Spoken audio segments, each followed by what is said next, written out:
You believe you're in control of your life. You believe you can sit down, focus, and just decide. From today on, everything will be different.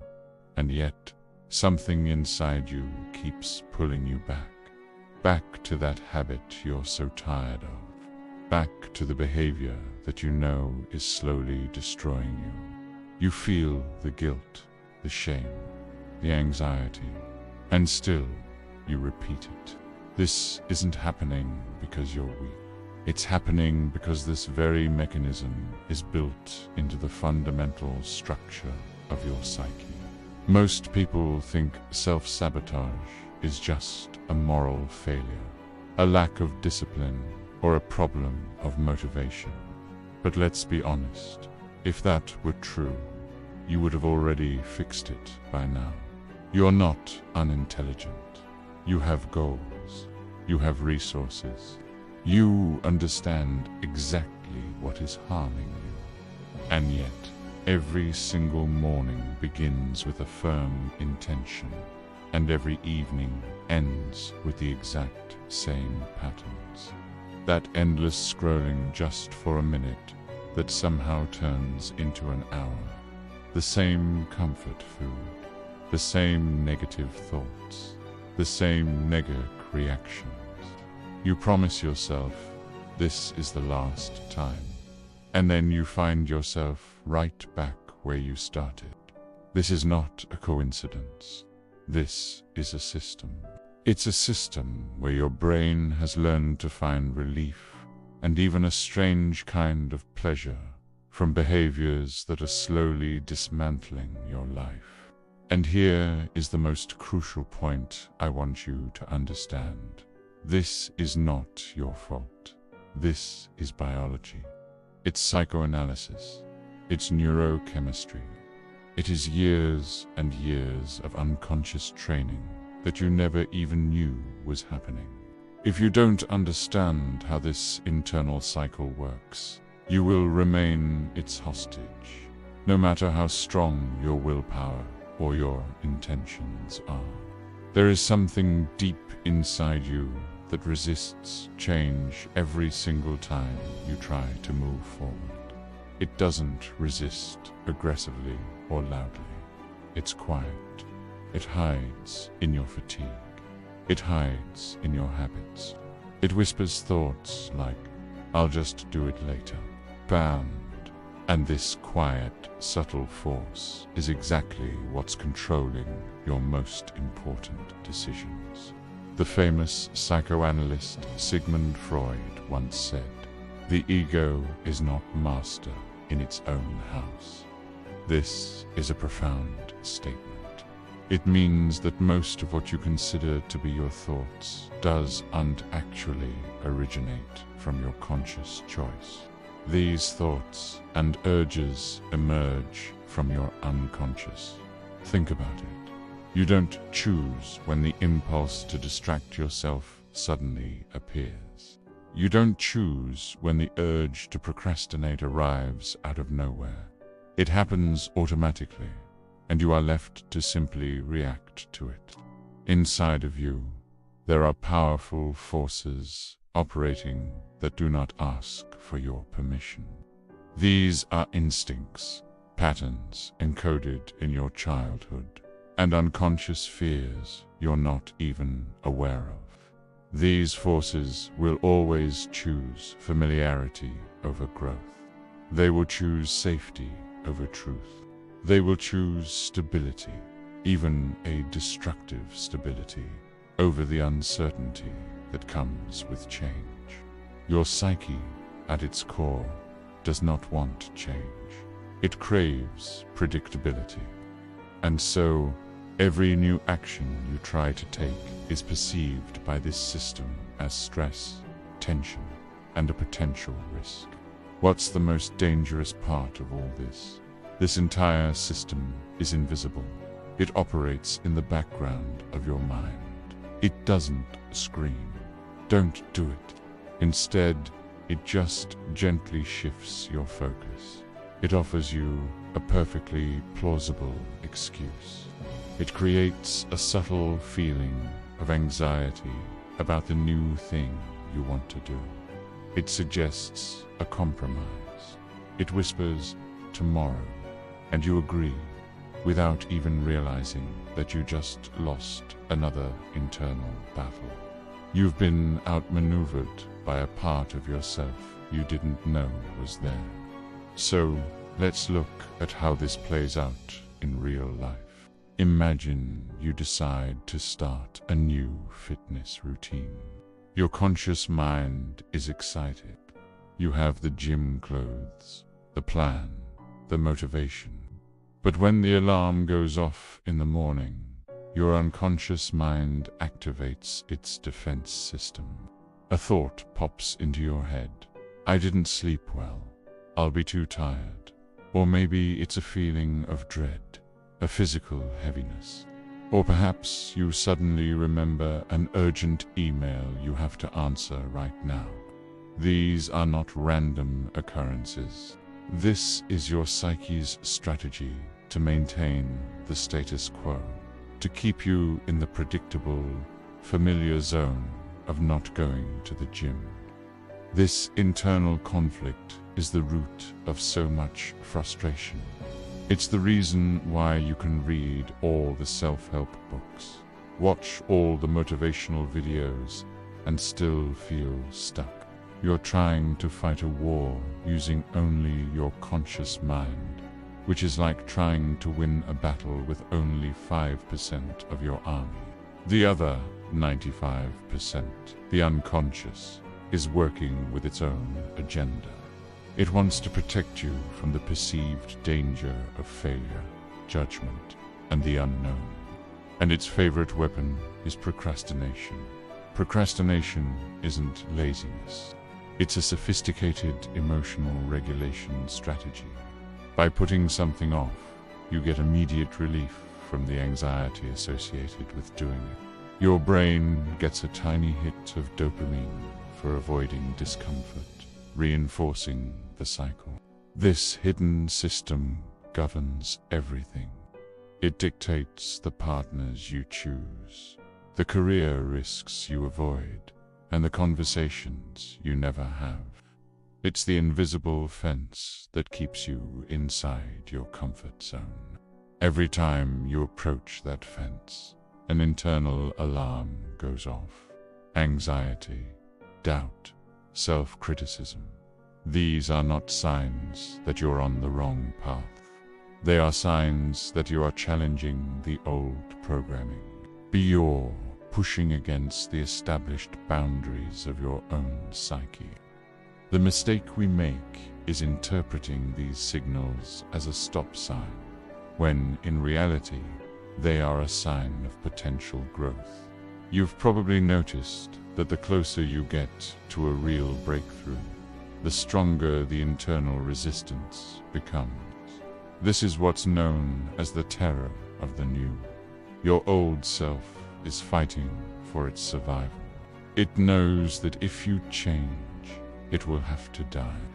And so it throws everything it has at you. Old insecurities, past failures, and a compelling narrative about why you should just quit and go back to what's familiar. It will tell you that you're not good enough, that you'll fail anyway, that it's safer not to even try. Recognizing this for what it is, defense mechanism, is the beginning of your freedom.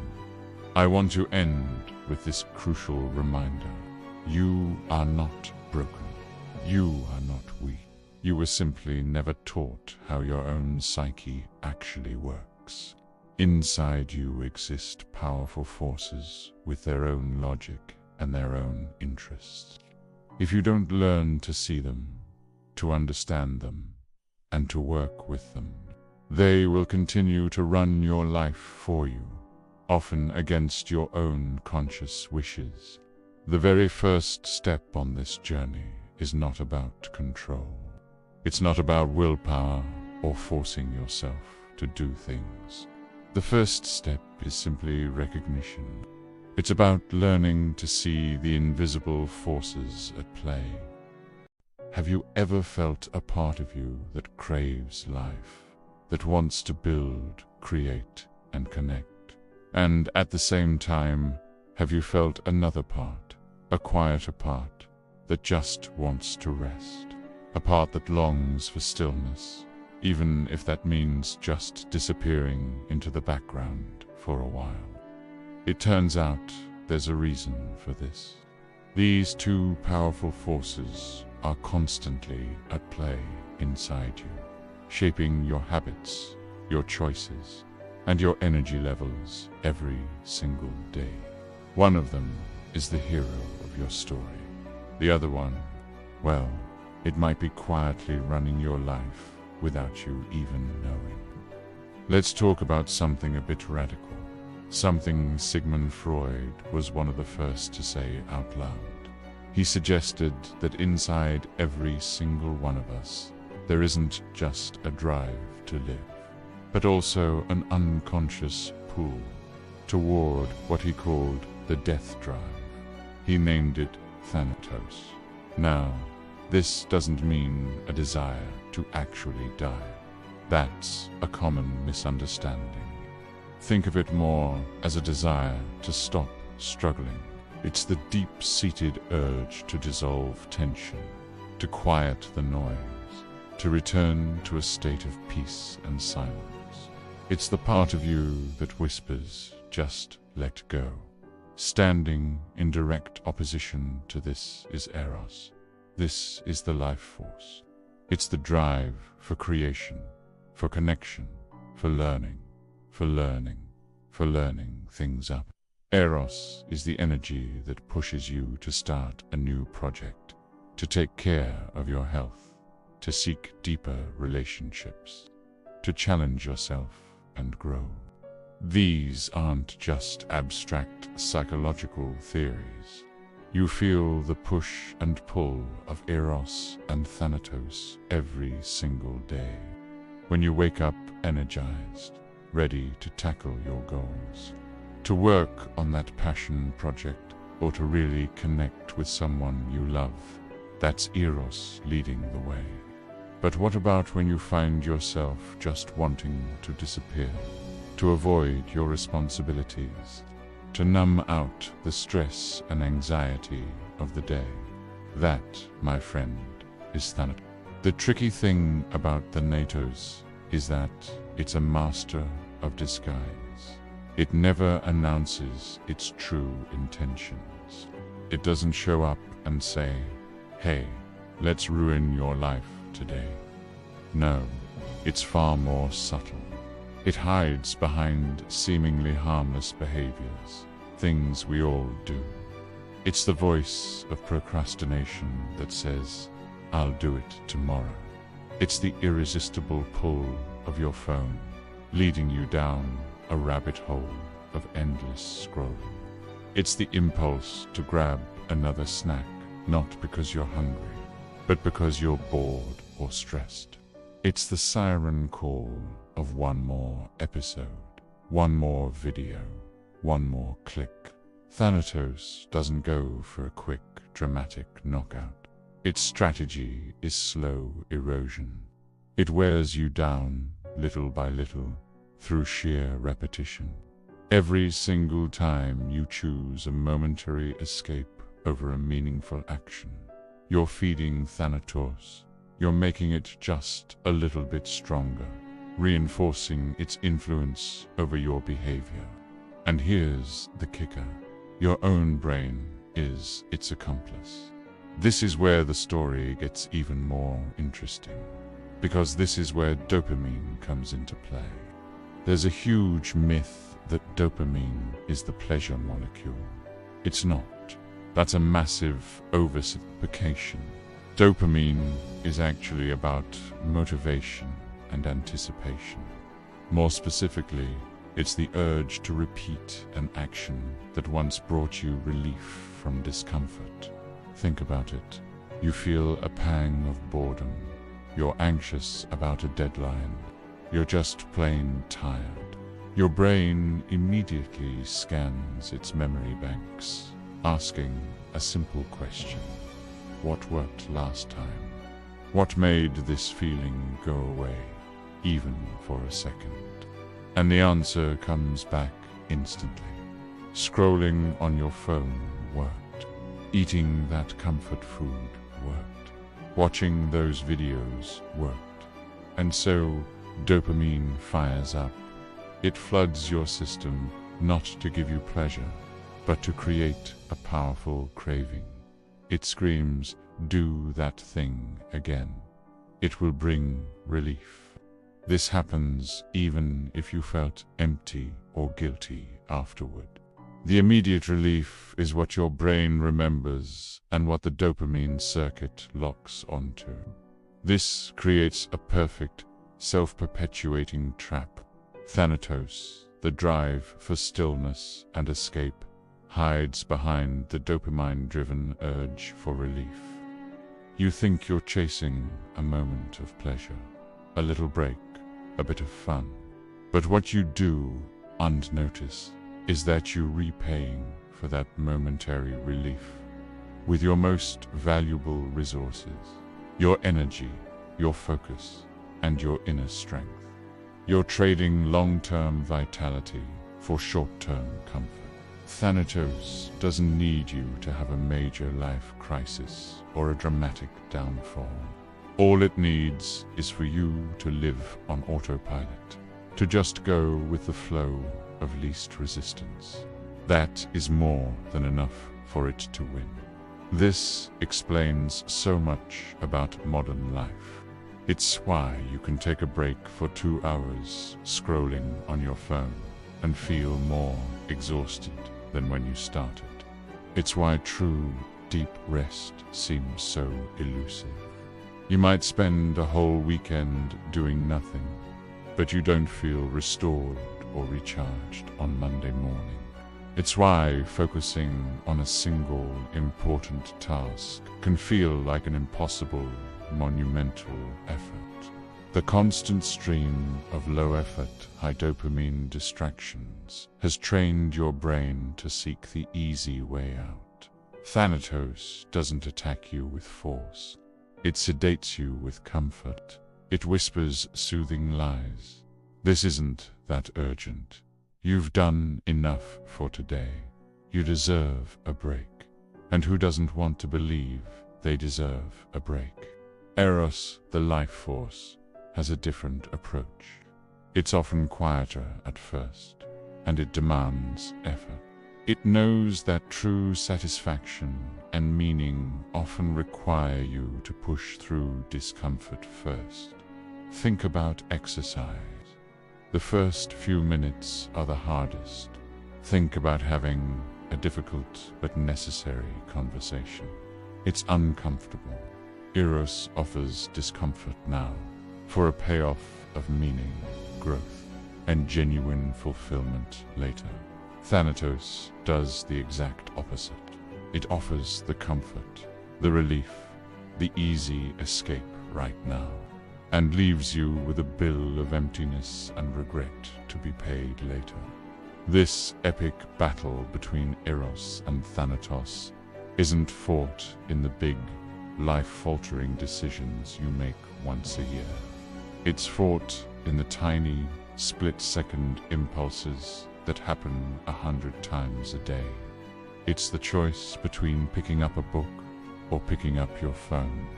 It's the choice between cooking a healthy meal or ordering fast food. It's the choice between facing a difficult task or opening a new tab.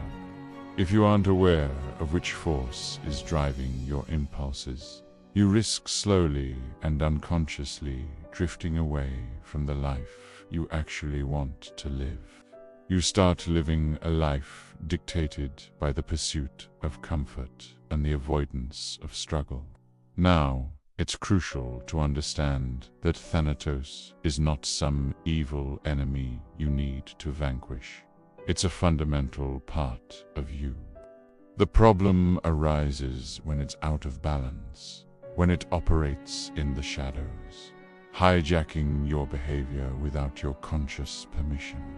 When you don't see where it's at play, you end up feeding it unconsciously every single day, with every mindless scroll and every act of procrastination.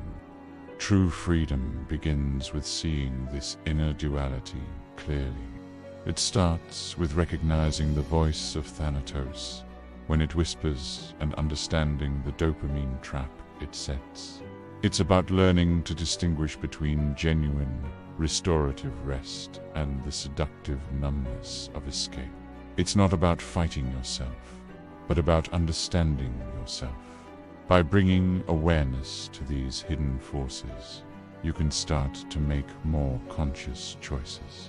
You can choose to listen to the quieter call of Eros, to embrace the discomfort of growth, and to build a life of purpose and vitality, one small, intentional act at a time. This understanding is the first, most powerful step toward taking back control and truly living your own life. Thank you so much for watching. If this resonated with you, let me know in the comments below.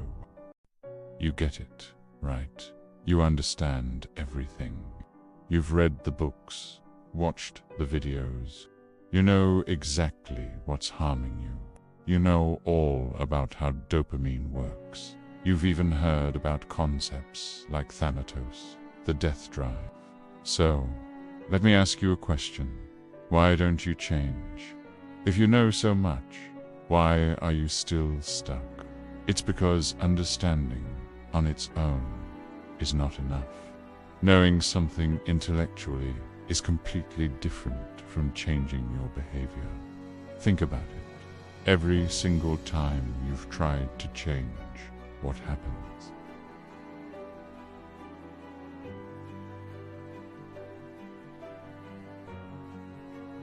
Sometimes it's just this overwhelming fatigue, a sense of apathy, like what's the point? Or maybe it's doubt, that little voice whispering you can't do it, or just pure irritation. It feels like a part of you is actively trying to sabotage your own progress. This isn't just in your head. There's a well-known psychological structure that explains this perfectly.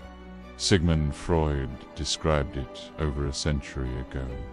The ID, the ego, and the super.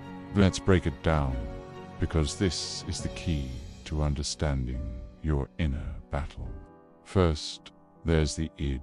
Think of the id as the most primitive part of your personality. It's pure impulse. It operates on the pleasure principle.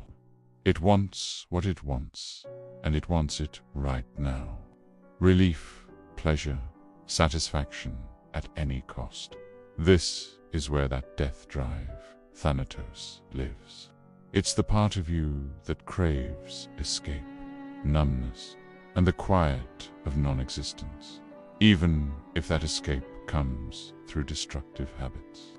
It just wants the pain to stop immediately. Then, on the complete opposite side, you have the superego.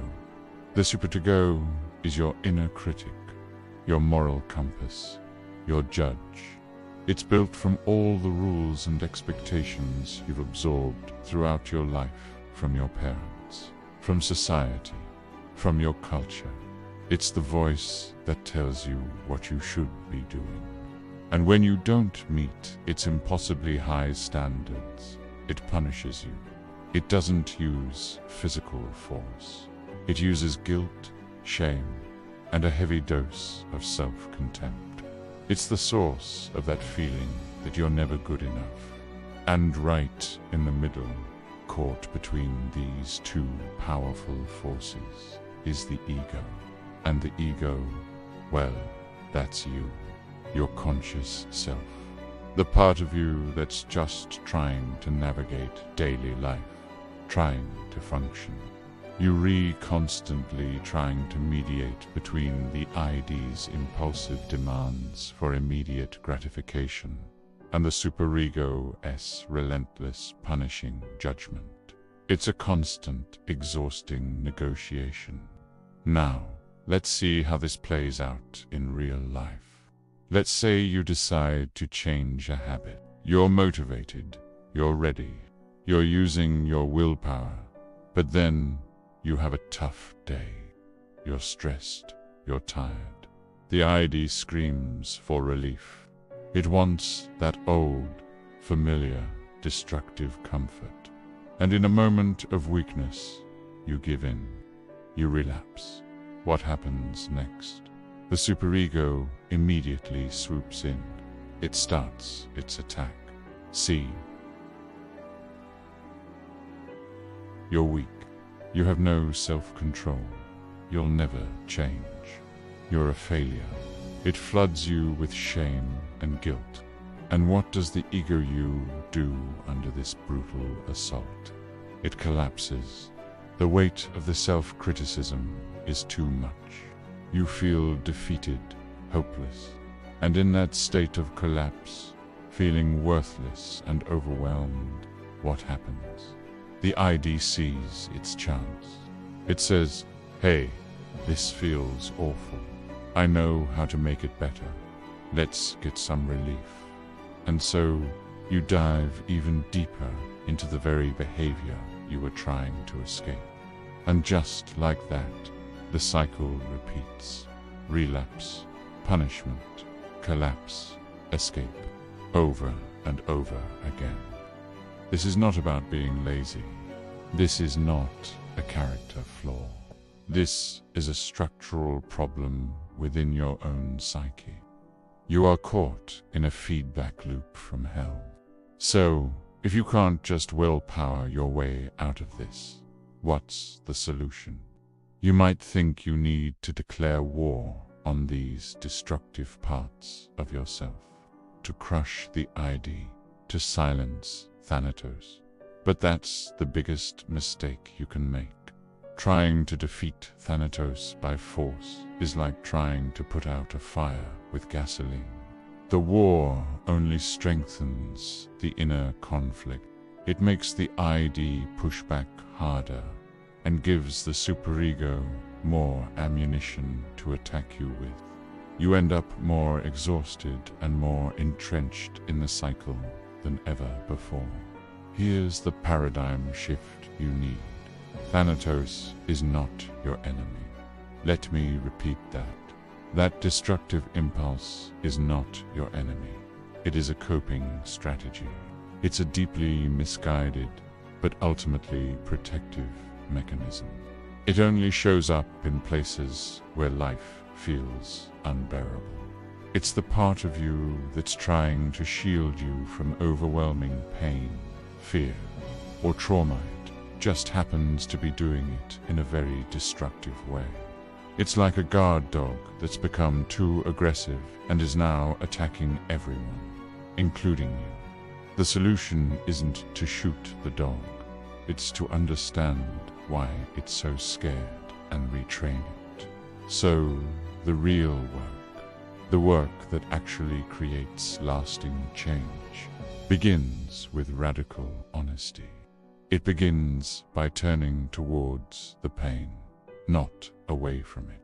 You have to ask yourself the hard questions. What pain are you really trying to numb with this behavior? What deep-seated fear are you avoiding?